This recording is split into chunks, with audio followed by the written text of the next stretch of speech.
Hi everyone. তো ষষ্ঠীর রাত্রে আমরা সব ঠাকুর দেখতে বেরিয়ে পড়েছি। আমরা সব বন্ধু বান্ধবীরা মিলে, ওর বাবার বন্ধুর বউটো, মানে আমারও বন্ধু বান্ধবী সব একসাথেই আর কি হই, এরকম বেরিয়ে পড়েছি। তো যাচ্ছি তাহেরপুর, এটা তাহেরপুর স্টেশন। আর দেখুন বন্ধুরা, প্ল্যাটফর্মটা কতটা উঁচু, তাই ভাবছি আমরা তো এদিকে শান্তটা আসিনি। আর কিরাম ভিড়, প্রচণ্ড ভিড়, এত ভিড় যে মানে বাচ্চাগুলোকে নিয়ে ঠেলে ঠেলে যেতে হয়েছে। এলামও ট্রেনে গুতিয়ে গুতিয়ে। আর আসার সময় বন্ধুরা কি বলবো, আমরা তো কালীনারায়ণপুর স্টেশনে নেমে পড়ে তারপরে আবার এসেছি। যাই হোক, এখানে এটা হলো বৃন্দাবনের মন্দির করেছিল, খুব সুন্দর লেগেছে এই মন্দির। মানে এই যে মন্দিরের যে আদলের প্যান্ডেলটা করেছে, খুব সুন্দর করেছে। ভেতরে এবার চলুন ঠাকুর দেখা যাক। এর ভেতরে ঠাকুরগুলো খুব সুন্দর করেছে। প্যান্ডেলটা অনেকক্ষণ দাঁড়িয়ে দাঁড়িয়ে আমরা দেখছিলাম, একটু ফটো শটো নিলাম, ভিডিও ক্লিপ নিলাম। আর বিভৎস ঘাম হচ্ছিল, এত ঘেমে যাচ্ছি। তো যাই হোক বন্ধুরা, ভেতর দিকে তো চলেই গেলাম। ঠাকুরের ওই মানে যে প্যান্ডেলটা করেছে দূর থেকে, এত সুন্দর লাইটিংয়ের কাজ দিয়েছে না, খুব সুন্দর। আর এই দেখুন ভেতরে মন্দিরের যে ভেতরটা পুরো একদম বৃন্দাবনের মতন করেছে, খুব ভালো লাগছে। গানও বাজছিল খুব সুন্দর, কিন্তু কপিরাইট আসবে বলে আমি তো ভয়েস ওভার দিতেই হচ্ছে আমাকে। আর এই দেখুন রাস্তায় বেরিয়ে পড়েছি। এবার রাস্তার যে আলোর কারুকার্যগুলো সেগুলো দেখলাম। আবার এইখানে এসে দেখছি দীঘার একটা মন্দির করেছে, দীঘার যে জগন্নাথ দেবের মন্দির, সেই আদলের প্যান্ডেলটা করেছে। ভেতরটা ঢুকে পড়েছি, কি সুন্দর শোলার কাজ দিয়ে করা। এবার ভেতরে যেই শোলার কারুকার্যগুলো খুব সুন্দর লাগছিল, সবই ভালো লেগেছে।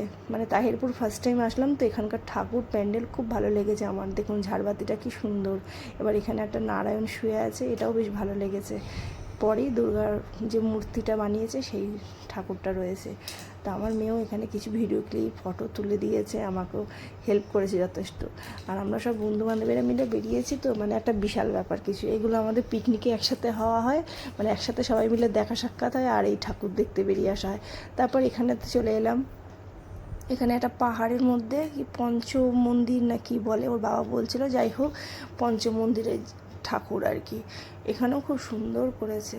এবার এখানে পুরো পাহাড়ের ওপরে, এটা একদম পঞ্চদেবতার মন্দির, হ্যাঁ মনে পড়েছে। যাই হোক, ওখান থেকে নেমে এবার ঠাকুরের যে আসল মূর্তিটা করেছে সেটা একদম নিচের দিকে, মানে পুরো ঘুরে ঘুরে পাহাড়টা ঘুরে ঘুরে রাউন্ড দিয়ে যেতে হচ্ছে।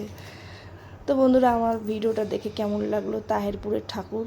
আমার তো খুব ভালো লেগেছে, ফার্স্ট টাইম আসলাম ওর বাবার সাথে। আর দেখুন এবার নিচের দিকে আমরা যাচ্ছি, অনেকটা ওপরে উঠেছিলাম, ওপরে উঠে এবার নিচের দিকে যাচ্ছি। তারপরে ঠাকুরের যে মূর্তিটা সেটা দেখতে পাবো।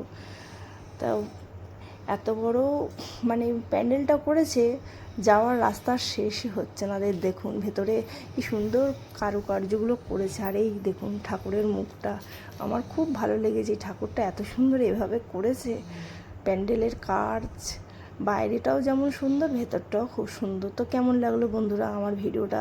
আর এই ঠাকুরগুলো দেখেছি, আমার তো খুব ভালো লেগেছে। আর এই দূরে একটা প্যান্ডেল হয়েছে, আমরা তো আর ওটাই যাইনি, তাই না আমার মেয়ে একটু ভিডিও ক্লিপ নিয়ে নিল ছোটো করে। এটা আমরা টোটো করে যেতে যেতে দেখতে পাচ্ছি। এবার ওখান থেকে বেরিয়ে টোটো করে যেতে যেতে এখন ওরা এক জায়গায় একটু দাঁড়িয়ে খাওয়া দাওয়া করবে। আমি তো আর কিছু খাবো না, আজকে আমার নিরামিষ। তো এবার ওখান থেকে খাওয়া দাওয়া সেরে ট্রেনে উঠে পড়েছি। আর এখানে এটা হলো আমাদের গ্রুপের বন্ধু। যাই হোক, একটু আড্ডাই আর কি মারছি বলে, ওকে আমি ভিডিও ক্লিপ নিচ্ছিলাম বলে ও বুঝতে পেরেছে, উঠে পড়েছে। যাই হোক, ও আর কি করছে, ভিডিও ক্লিপ নিতে পারবো না, তা যাই হোক ওকে একটু নিয়ে নিলাম। তারপর এখান থেকে আমরা টাটা দিয়ে বাড়ি চলে যাচ্ছি, সবাই টাটা করে দিল। এবার আমরা শিমুরালি নামবো বলে সেটাই ভাবছি, কতক্ষণে বাড়ির দিকে যাবো। এখানে সবাই সবার জন্য রয়েছে, আর আমি খালি এর পেছনে লেগেছি। এই খালি ওর বউকে বসানোর জন্য চিন্তা করছে, সেটার জন্য ওর পেছনে লাগা। তো বন্ধুরা, আজকের মতন ব্লগটা এইটুকুনি, তারপরে আসছি, টাটা।